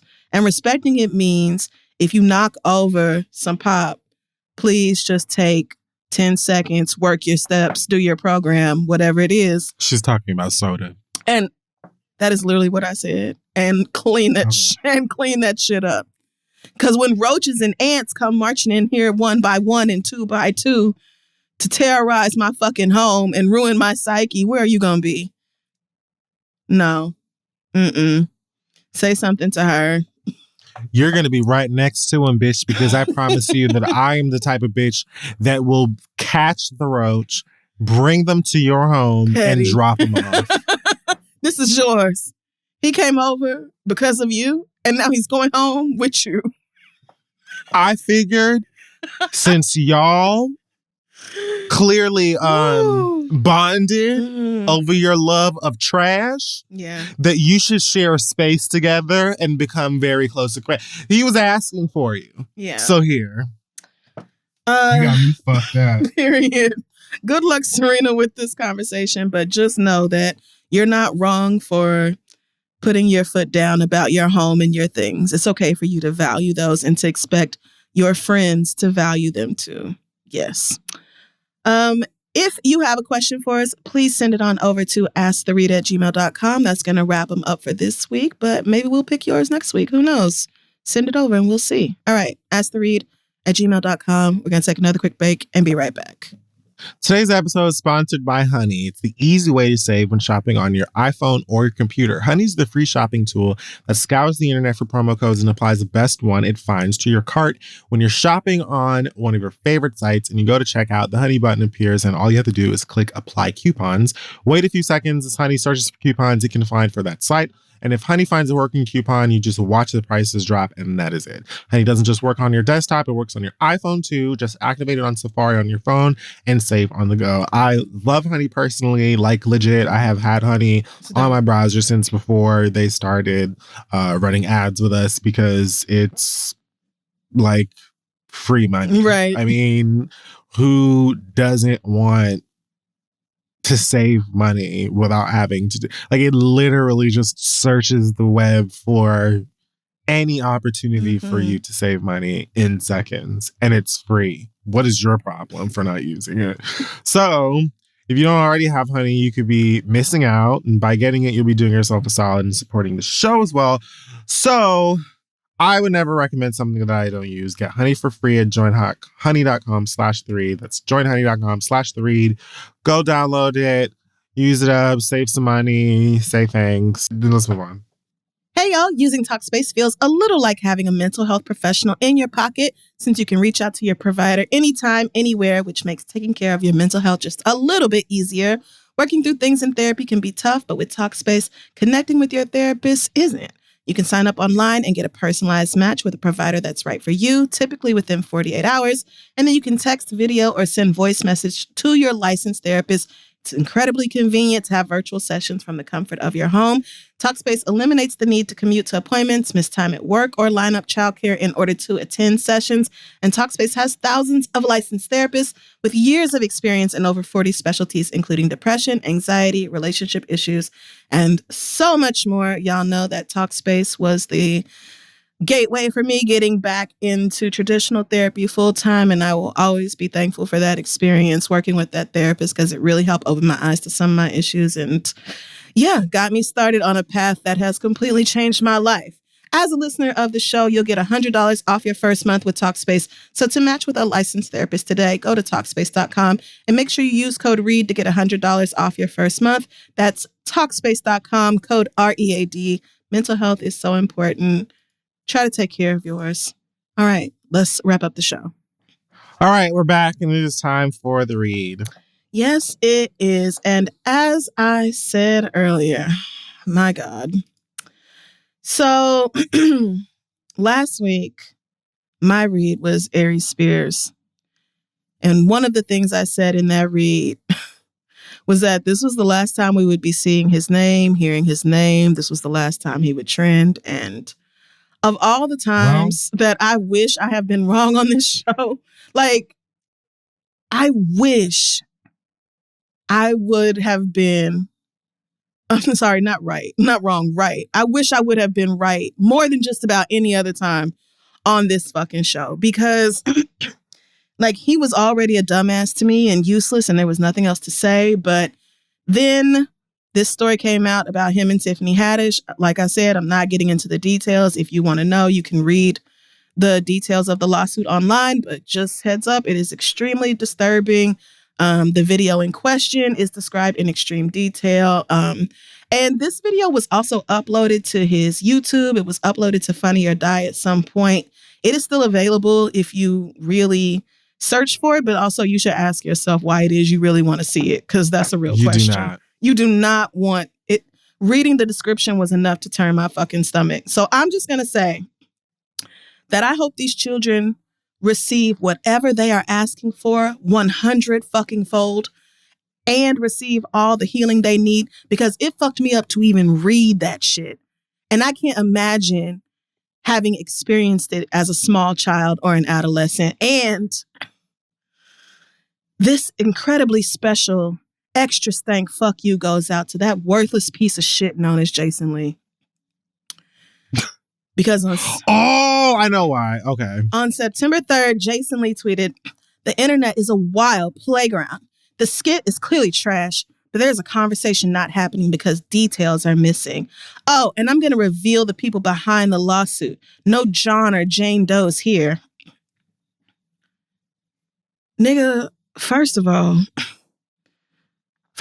you the same nigga that Beyonce ran away from in public, broad daylight, with cameras and hundreds of people around. And that's really all that anybody needs to know about you. You're also the bitch who got it incredibly wrong about Lizzie biting the fucking bullet. And I'm mad that she died and apparently he started trending because people were like, wow, he was only 7 or 8 months off or whatever. You know, niggas, jokes, whatever. So it's wild to me that Jason Lee has learned nothing about ethics or journalism since he fucked up so bad by thinking he was important enough to get a scoop on Queen Elizabeth's death. Like, I mean, and also I hope the events of yesterday led you to see like just how important this woman was as a world figurehead and just how much you were never going to get the scoop on that. But it's really crazy that you also didn't learn anything from it, because I get that. I mean, Ari Spears probably does not know him. Tiffany Haddish is probably your friend or some kind of industry connection that you don't want to lose or fuck up. But we are talking about actual underage children who were lied to and exploited for grown niggas entertainment. This is not harmless celebrity gossip. This is not the dumb shit that you get on Zeus Network promoting and doing all in the name of a check. You know, which I don't know if you've seen Per for the Love of Bobby Lights, and that's on Period or whatever. But Jesus Christ, it is not nothing to do with a bunch of grown gay men deciding to fight on Zeus for, you know, $600 and a stipend. This is real shit that's going on. Oh, there's a conversation not happening because details are missing. Bitch, what conversation do we need to have when we are talking about children as victims? What other conversation needs to be had? And threatening to reveal the names of these kids behind the lawsuit is really a new depth of trash gutter bitch, even for Jason Lee. Again, these are kids. The fact that anybody is trying to argue about why the kids were in this situation or why the lawsuit is being filed or anything else that is ultimately not important, because the proof that they were abused exists. Like, this is why exploitation, trafficking, abuse, and neglect continue, because grown-ass people who should know better decide to criticize or pick apart victims instead of holding the niggas who did this accountable. We know who did this to these kids. They are both in the video. As far as I'm concerned, everybody who was involved in the production needs to face criminal charges. This lawsuit is only the very beginning of what y'all should have to go through. But when it comes right down to it, because I know a lot of y'all are like, well, I just don't know. It's so hard for me to conceive of Tiffany having done that, and this just don't seem right, and I just need to see the video. I need to get all the facts. When it comes down to it, I would rather apologize to an adult for believing a child than apologize to a child because I believed an adult. I would rather do that. Even if this video didn't exist and I had to pick a side based off what I knew, I'm going to default to taking the side of the child, because children are not safe in this world unless they are surrounded by safe adults. It is extremely easy to intimidate or coerce kids because they have no legal power. They're usually physically much smaller and weaker than any adult who is around, who is a threat to them. It is the responsibility of everybody, as just human members of a fucking society, to keep children safe physically and mentally. What happened to those kids is beyond disgusting, morally abhorrent, but y'all's dumbass cousins and Jason Lee keep pulling excuses for the abuse of these children out of their ass. I don't even want to know what kind of shit y'all been through to make you default to disparaging kids instead of believing them, but I suggest you niggas work on getting some healing, because that is extremely sad. And again, they are kids. And one of them is still underage to this day. Like, this was not that long ago. Yeah. I think 14 or 15. And since they were failed repeatedly during the filming of this video and everything else that the lawsuit lays out that they've been through, the very least that any of us could do is respect their fucking privacy and support them as they try to hold the assholes who did this to them accountable. Period. The fact that you niggas are arguing about it is sick when there is video evidence of this happening. It's sick that y'all are arguing anything other than support for these kids. Ask yourself why you feel that way. No, because it's really fucked up. It's really something wrong with you. If you know these details, you know this video exists, and you still like, I just want to hear what Tiffany got to say though. Bitch, I wish I had known. I just wish. Apparently it was like one of those known, unknown secret, like widely known secrets or whatever. It was something that a lot of people knew about, and niggas was like, oh yeah, that one time that they did something weird on YouTube. I had never heard of this shit. And when I tell you I wouldn't have never been on no Shereé and all that, I would have never, ever had anything to say or do in support of Tiffany Haddish had I known about this sick shit in advance. No, I'm sorry. Work on yourself. Disgusting. My whole thing is like,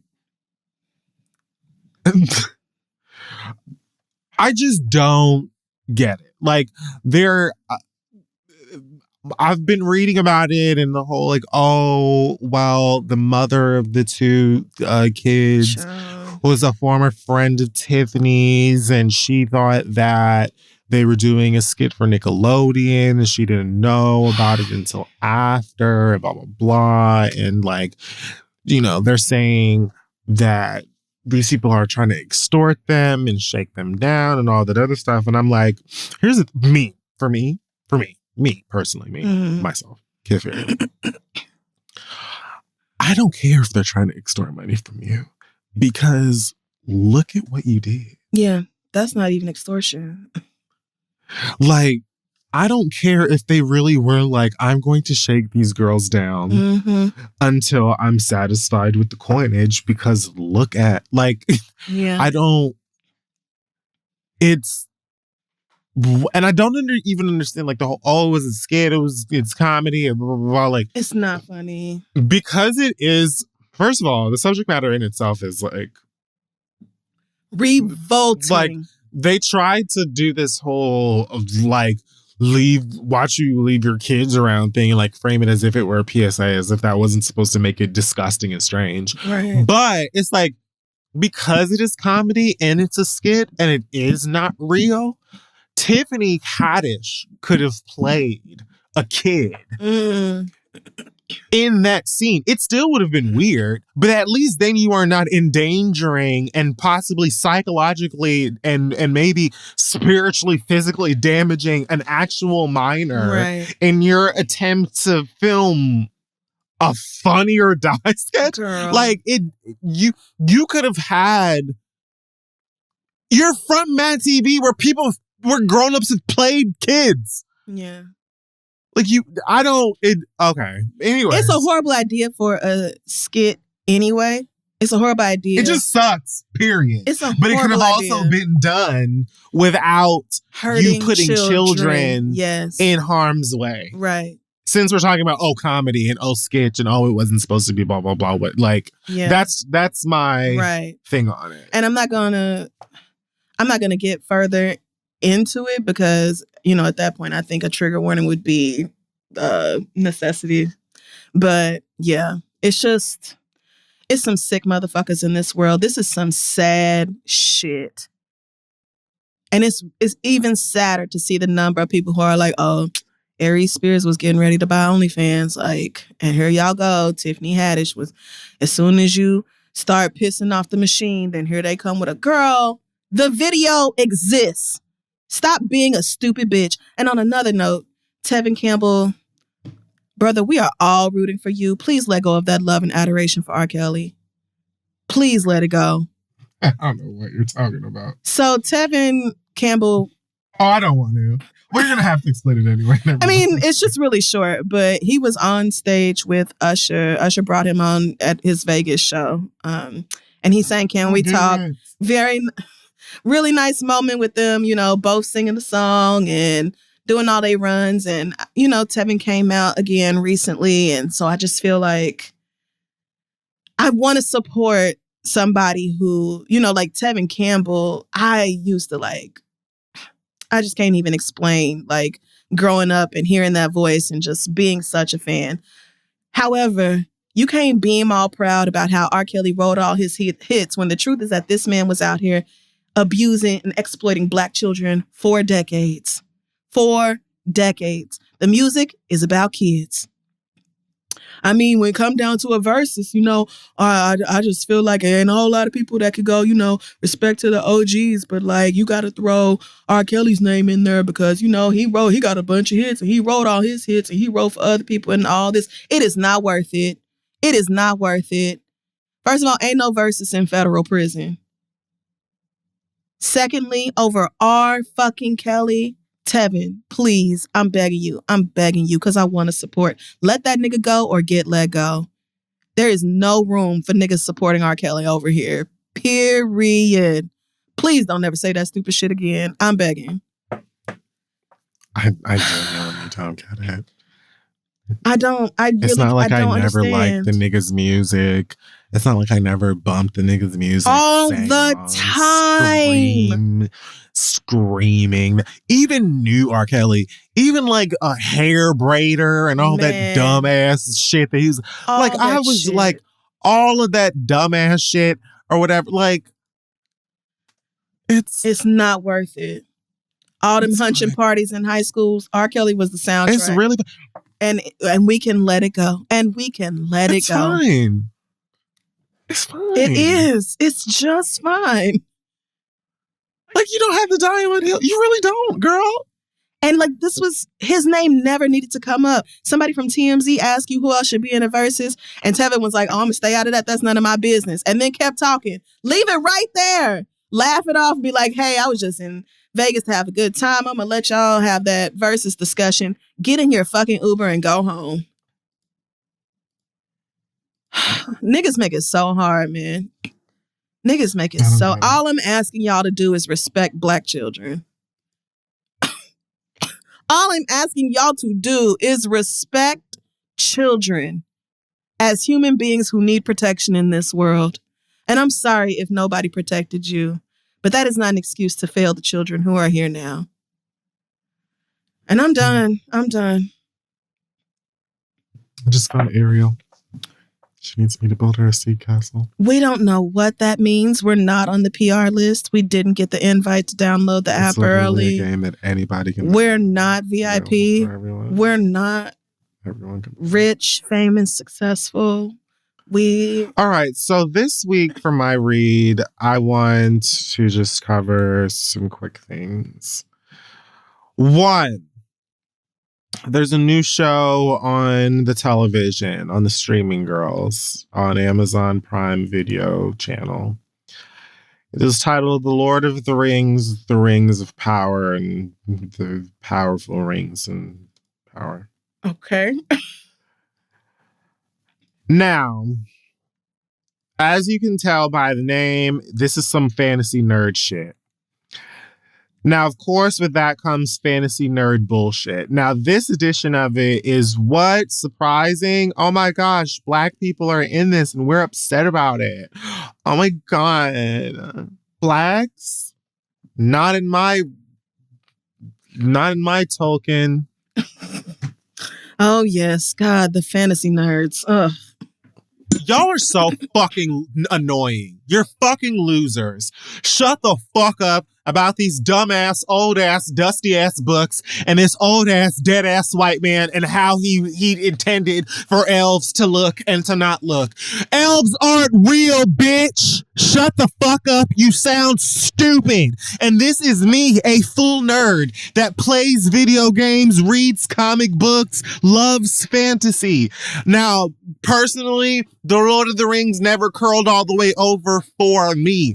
I'm not shitting on y'all. I have made several attempts because I see the richness in the lore. I find a lot of it to be interesting. I feel like the odd man out. I be trying to get into it. I played 2 of the Middle Earth video games, loved them. I have no problem with the lore and the story and the fandom at all. Besides the fact that y'all are so dead set on your entitled patriarchal, the white man is the hero bullshit that you can't see anything past that. So Amazon has this new show out where a white woman elf is the main character and she's a badass, and there are black elves too, and apparently J.R.R. Tolkien or whatever that dead bitch name is intended for elves to be super European and all white and fair skinned and stuff. And so hardcore Lord of the Rings fans are all up in a tizzy because whoever the fuck shot John at Amazon had the nerve to hire some niggas and give them pointy ears and bow and arrows.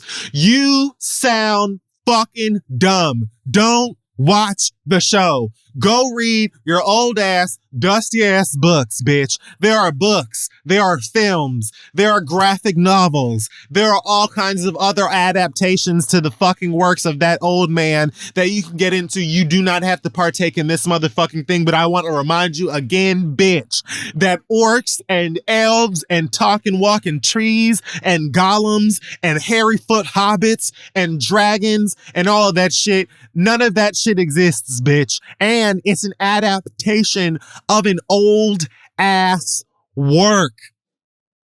Okay, you know why they're talking about possibly having a black Superman and all that other shit? Because it's old, bitch, and we've talked about this shit and adapted this shit in so many different ways and forms and times that why the fuck not? The world does not look like the way that it did when that man was working on this stuff. It doesn't. Society does not look the way that it did when that bitch was writing these fucking fairy tale books, bitch. So you're just gonna have to build a bridge and get over that hoe or be the troll that lives under it since you're such a fantasy nerd. But guess what, girl? They put black elves in this motherfucking TV show, bitch. And if you don't want to watch it, don't. If you don't like it, don't motherfucking watch it. But what you're not about to do is be sending out tweets and messages to these black actors that literally just took a job the same way that your motherfucking ass checks in down to the local Publix, Walmart, Foot Locker, Traffic, wherever the fuck it is that you work, and you just do your job that you were asked to do when you go the fuck home. That's what the fuck they're doing.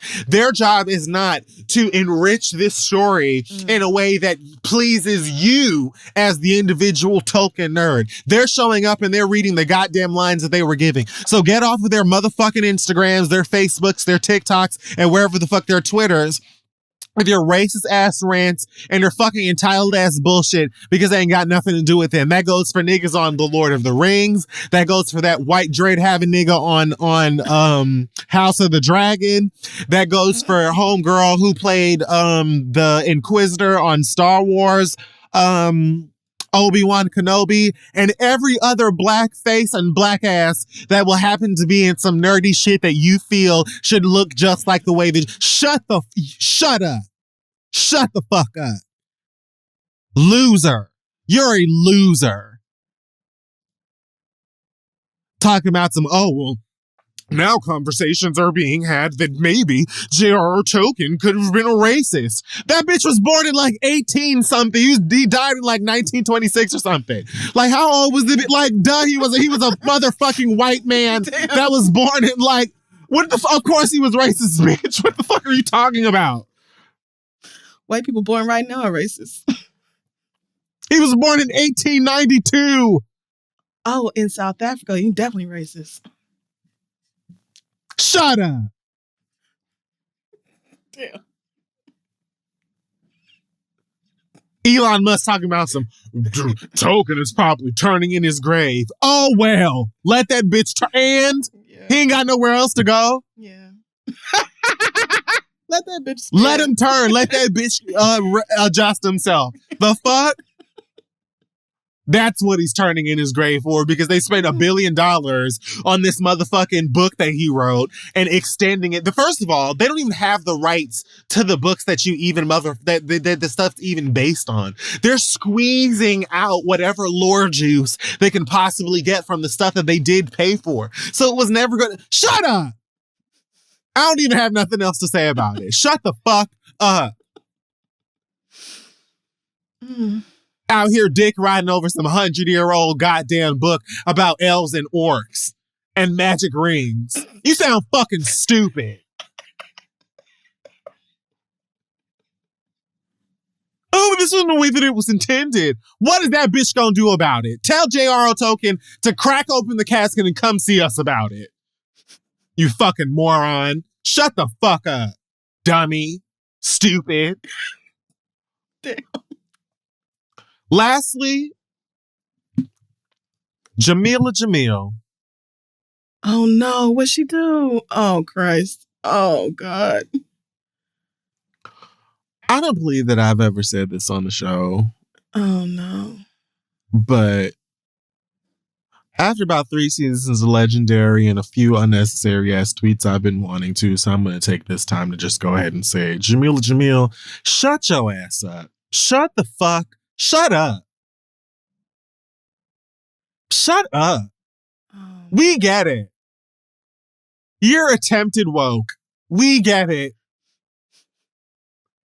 There's a reason that liberals find your liberal ass annoying. There is a reason that you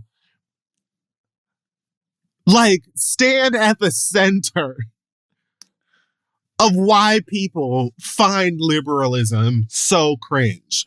Jamila Jamil. What did you do, girl? The other day tweeted the following. September 2nd, my mama's birthday, so extra fuck you. Jamila Jamil tweeted, I accidentally misgendered someone who was rude to me on here because I did not know they were NB, non-binary.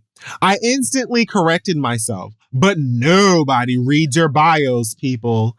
Please include your pronouns in your name on here to prevent misunderstanding/offense if it's important to you. No, girl. Obviously, sorry for making this innocent mistake. But if we don't do more to prevent this mistake, it will likely keep happening, which is bad for everyone. Put pronouns in your names. I've just done that with mine. It took 2 seconds. Jamila, you know what takes 2 seconds? Clicking on someone's motherfucking profile to go and see what's in their goddamn bio if you want to know how they identify in terms of their gender. It takes 2 seconds. In fact, many of us who have had someone on Twitter be rude to us do click on their bio so we can find something to read them about. So I don't understand why you feel like not only you are outside or you are above clicking on someone's profile and reading their bio to get a reading on their gender identity. But you have the solve. You, a cisgender, heterosexual woman, I believe she's hetero, I don't know. But you, a cisgender woman, are going to tell offended non-binary and trans people how they should not only be offended by your dumbass comments, but also how they should prevent being misgendered in the future. Girl. Sister. You're a moron. You are a moron. I don't even think that you have to fucking click on somebody's bio on Twitter no more. I mean, like, click on their page to see their bio anymore. I think you can just hover across, like, if you're on Twitter, like, on the page, I think in many cases you can just hover over someone's handle and it will have, like, a pop-up that shows you their bio. I just did it right now. I was about to say, let me try it out. Oh, it does. Now, it might only so work you on telling the computer, me that it takes 2 seconds to put my gender or my identity or whatever the fuck in my name rather than my bio, so this doesn't happen anymore because nobody reads your bios. People know, sis, you don't read people's bios. So maybe you aren't as woke or as liberal or as progressive as you possibly think you are. And you're the worst part of Legendary. Chop to you. Keep it moving. I've been over you since The Good Place went off air, girl. This was a mess. And you sound fucking dumb. I don't understand why. Obviously sorry for this innocent mistake. Girl, shut your dumb ass up and get the fuck out our face. Why couldn't it just be, I misgendered somebody the other day. I apologize for that. And let that, why couldn't that have been the end of it? The end. Why did it have to be, oh, yes, I know I offended you, but in the future, if you'd like me to not offend you, then take these extra steps. When I could have, if I was going to make a gendered remark, I could have taken the extra time to make sure I got the gender right.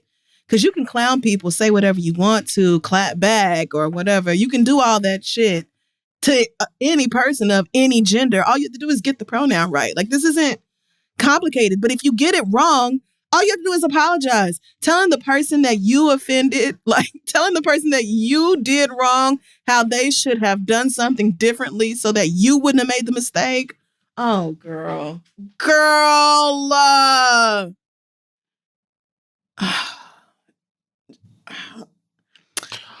I'm so sorry that I called you ghetto, but if you had been wearing these jeans with a belt, then it's like I would have never assumed that you were from the ghetto. So it's possible that maybe if you wear like a button-up polo when you go out and a belt and some moccasins, that people won't mistake you for someone who... Shut up! Shut up!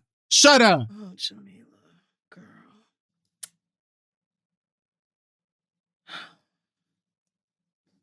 How the fuck you, the straight woman, with I've got a rainbow and a she, her in my Twitter name on here immediately. So I'm maybe not straight and I'm definitely an ally. So I get to tell you how to be offended. If you don't get the fuck out of my face with this bullshit, I'm so tired of you coming on here and telling everybody how to feel about every motherfucking thing and acting like you are the know-all, be-all when it comes to being woke. Shut your ass up, sit the fuck down and stop telling people what ballroom culture is because you don't know. Next, I'm finished. Okay, well, that is going to wrap up this week's episode of The Read. Make sure you check us out at thisistheread.com and on social media at thisistheread. Take care of yourselves. We will talk to y'all later.